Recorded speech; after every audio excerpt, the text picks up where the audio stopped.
Les Dominicains au Rwanda. Méditation de samedi 21e semaine du temps ordinaire, année 2020.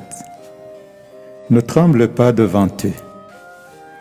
Aujourd'hui, chers frères et sœurs, la liturgie nous présente deux personnages envoyés affronter le mal en Judée.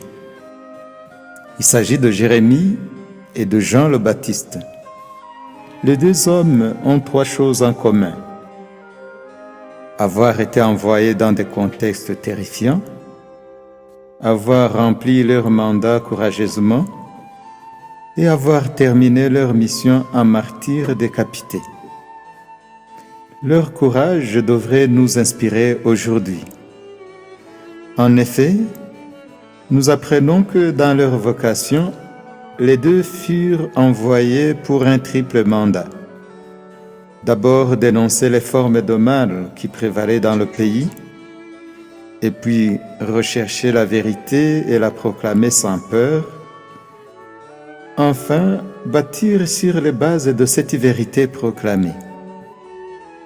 Comme la parole de Dieu le souligne, cette triple mission était extrêmement difficile pour un être humain seul. Le monde sait toujours comment semer la terreur jusqu'à faire trembler les plus audacieux. Lève-toi, dit le Seigneur. Tu prononceras contre mon peuple tout ce que je t'ordonnerai. Ne tremble pas devant eux. Confronte tout le pays, le roi et tout le peuple.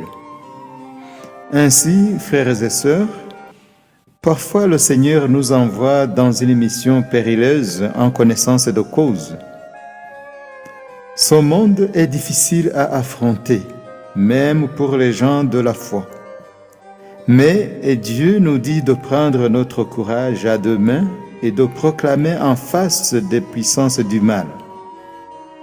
Tu n'as pas le droit de prendre la femme d'autrui. Tu n'as pas le droit de tuer les autres. Tu n'as pas le droit de faire tout le mal que tu fais. Tu n'as pas le droit d'être un guerrier des enfers.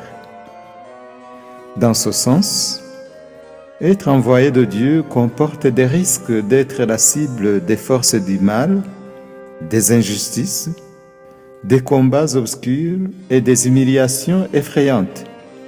Heureusement, il est édifiant de savoir que le combattant de la justice sainte est toujours assuré de la protection et de la délivrance de Dieu. Je suis avec toi pour te délivrer, dit le Seigneur. Mène le bon combat à temps et à contre-temps. Sois le rocher qui m'assiste, qui m'accueille dans mes combats, ô Seigneur mon Dieu.